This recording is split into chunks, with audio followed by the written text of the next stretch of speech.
আসসালামু আলাইকুম। আগামী ৪ঠা জুলাই থেকে ৯ জুলাই রচিত হতে যাচ্ছে নতুন ইতিহাস, যা বিশ্ব যতদিন থাকবে ততদিন ইতিহাস হয়ে আমাদের পরবর্তী প্রজন্ম জানবে। আপনার বলছিলাম ইরানের ইমাম আলী খামেনির কথা, যার আত্মত্যাগ, যার দূরদর্শিতা, যার সুচিন্তিত সিদ্ধান্ত আপনার বিশ্বে এক বিরল ঘটনা হয়ে থাকবে চিরদিন। হ্যাঁ, ইমাম আলী খামেনি শহীদ হয়েছেন এবং আত্মত্যাগ করেছেন। তিনি জানতেন মোসাদ, সিআইএ এজেন্ট যে কোনো সময় ওনার উপর হামলা করতে পারেন, কিন্তু তিনি দ্বিধান্বিত হননি, তিনি ভয় পাননি। তিনি শহীদ হয়েছেন, আত্মত্যাগ করেছেন এবং উনি এই আত্মত্যাগের মাধ্যমে পুরা ইরান জাতিকে এক করে দিয়ে গেছেন। ১ বছর আগেই আপনার ওনাকে নিয়ে, ওনার সিদ্ধান্ত নিয়ে অনেকে প্রশ্ন তুলেছিলেন। বলেছিলেন, যখন বছরখানেক আগে ইসরায়েল হামলা করে আমেরিকার B-52 বোমারু বিমান দিয়ে ইরানের পারমাণবিক স্থাপনা ধ্বংস করার জন্য আক্রমণ করে, তখনই অনেকে বলেছিলেন ইরানের উচিত ছিল মধ্যপ্রাচ্যের সকল ঘাঁটিগুলিকে আমেরিকার ধ্বংস করে দেওয়া, কিন্তু তিনি তা করেননি। এবং না করার ফলে আজকে যে বিজয়, সেই বিজয়, ইরানের যে বিজয়, সেই বিজয় প্রমাণ করে যে ওনার সিদ্ধান্ত সঠিক ছিল।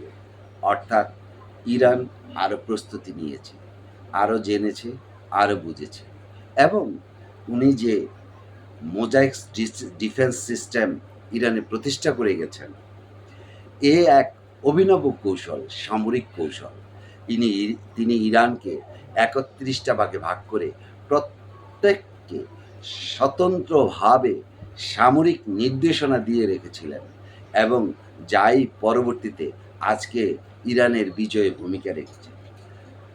অন্যদিকে আমেরিকার ডোনাল্ড ট্রাম্প যখন ইরানকে হামলা করার সিদ্ধান্ত নেন, তখন আমেরিকার যে গোয়েন্দা সংস্থা এবং অভিজ্ঞ সামরিক কর্মকর্তা তারা দ্বিমত পোষণ করেছিলেন। তারা বলেছিলেন যে এই যুদ্ধে জয়ী হওয়ার কোনো সম্ভাবনা নেই, একেবারে মিনিমাম সম্ভাবনা।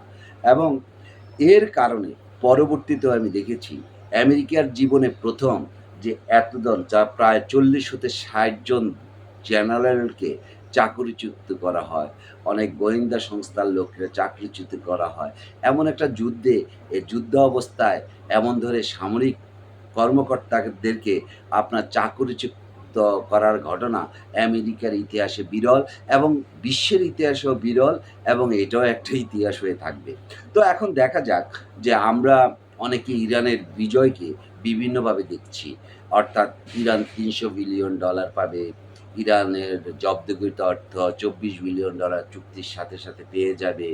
এগুলিকে আমরা বড় করে দেখার দেখছি। কিন্তু আমার কাছে বড় বিষয় হচ্ছে ইরানের উপর আমেরিকা যে হামলা করেছে, যে লক্ষ্য এবং উদ্দেশ্য নিয়ে হামলা করেছে, সেই হামলায় সফল হতে না পারাই হচ্ছে একটা বিজয় এবং ইরানের সাথে চুক্তি করা, যুদ্ধবন্ধে চুক্তি করারই অর্থই হচ্ছে বিজয়। আর যদি অর্থনৈতিক বিজয়ের কথা চিন্তা করেন, $৩০০ বিলিয়ন যে আমেরিকা ক্ষতিপূরণ বাবদ ইরানকে দেবে বলে অনেকে ভাবছেন, অথবা ইরানের জব্দকৃত যে অর্থ, অর্থাৎ আপনার ১০০ বিলিয়ন থেকে $১২০ বিলিয়ন মতো আছে, তা আমেরিকা ফেরত দেবে, তা বিভিন্ন শর্তের বেড়াজালে বন্দী। কিন্তু ইরানের ইমিডিয়েট যদি কোনো অর্থনৈতিক সমৃদ্ধির কথা বলেন বা অর্থনৈতিক সফলতার কথা বলেন, তাতে করে আমি মনে করি যে আপনার সেটা হচ্ছে হরমুজ প্রণালীকে ইরান উম আপনার ওপেন করতে পেরেছে। অর্থাৎ আমেরিকা অবরোধ তুলে নিয়েছে। ইরানের নৌবন্দরগুলি থেকে আমেরিকা অবরোধ তুলে নিয়ে গেছে। এমে ইরান এখন তার তেল বিক্রি করবে, সেই নিষেধাজ্ঞা আমেরিকা তুলে নিয়েছে। এগুলি অর্থনৈতিক বিজয়ের মধ্যে তাৎক্ষণিক বিজয়। আর অন্য বিজয়গুলি নির্ভর করবে বিভিন্ন আলোচনা সাপেক্ষে ৬০ দিন পর্যন্ত যে আলোচনা হবে, তার দীর্ঘমেয়াদী প্রসেসে সেটা কোন পরিস্থিতিতে কি হয়। কারণ এখানেও আমেরিকার একটা কৌশল আছে যে আমেরিকার ইরানকে হঠাৎ করেই এমন একটা অর্থনৈতিক সমৃদ্ধশালী দেশ গড়ে দেবে তার স্বার্থ ছাড়া তা হতে পারে না। এখন এই $৩০০ বিলিয়ন ইরানকে দেবে, তাও কিন্তু আমেরিকা তার নিজের ফান্ড থেকে দিচ্ছে না। তার কোনো সরকারি ফান্ড বা ট্যাক্সের ফান্ড থেকে আমেরিকা তা দিচ্ছে না।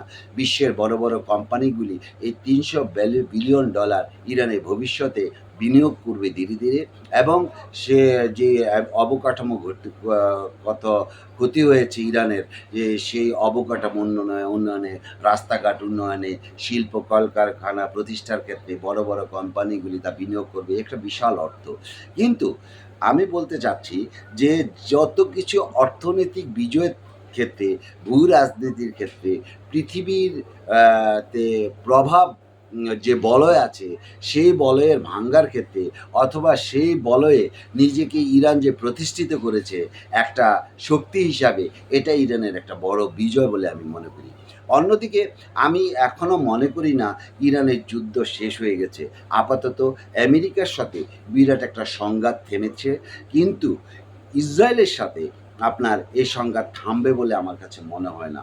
কারণ অনাগত দিনে আপনার যদি ইরান যদি এখন সামগ্রিকভাবে সর্বক্ষেত্রে লেবাননের ফ্রন্টে, গাজা ফ্রন্টে, অথবা সিরিয়ার ফ্রন্টে ইসরায়েলকে আপনার বিতাড়িত করতে হয়, আর ইসরায়েল এটা মেনে নেয়, তাহলে চিরতরে ইসরায়েল রাষ্ট্রটির অস্তিত্বই সংকটে পড়ে যাবে, যা কোনোভাবেই ইসরায়েলের যারা আছে, যারা তারা মেনে নেওয়ার কথা নয়। এবং আমেরিকার কৌশলও ইসরায়েলকে টোটালি বিলুপ্ত করে দেওয়া বা ইসরায়েলের অস্তিত্বকে ধ্বংস করে দেওয়া, সেটা সম্ভব হবে বলে মনে হয় না। তাই যুদ্ধ আরও বাকি। আপনার সেটা ইসরায়েলের সাথে আপনার চলতেই থাকবে। তবে এটা লক্ষণীয় বিষয় হচ্ছে যে আপাতত এটা বলতে পারি যে ভূরাজনীতিতে বিরাট একটা প্রেক্ষাপট পরিবর্তন হলো। ইরান তাকে শুধু মধ্যপ্রাচ্য নয়, আমি মনে করছি যে আগামী আপনার কিছুদিনের মধ্যে বিশ্বে নিজেকে পরাশক্তি হিসাবেই প্রতিষ্ঠিত করতে যাচ্ছে, এবং কিছু অংশে সে প্রতিষ্ঠিত করেওছে। তো দেখা যাক আগামীতে কী হয়। আমি ইমাম আলী খামেনির ৪ঠা জুলাই হতে যে জানাজা এবং দাফন কাফনের কাজ সম্পাদিত হতে যাচ্ছে, এবং ৯ই জুলাই ওনার দাফন হবে। ওনার প্রতি শুভকামনা জানিয়ে আল্লাহ ওনাকে বেহেশত নসিব করুক, এই দোয়া করে আমি আমার বক্তব্য শেষ করছি। আপনাদের যদি ভালো লাগে তাহলে সাবস্ক্রাইব করুন। আল্লাহ হাফেজ।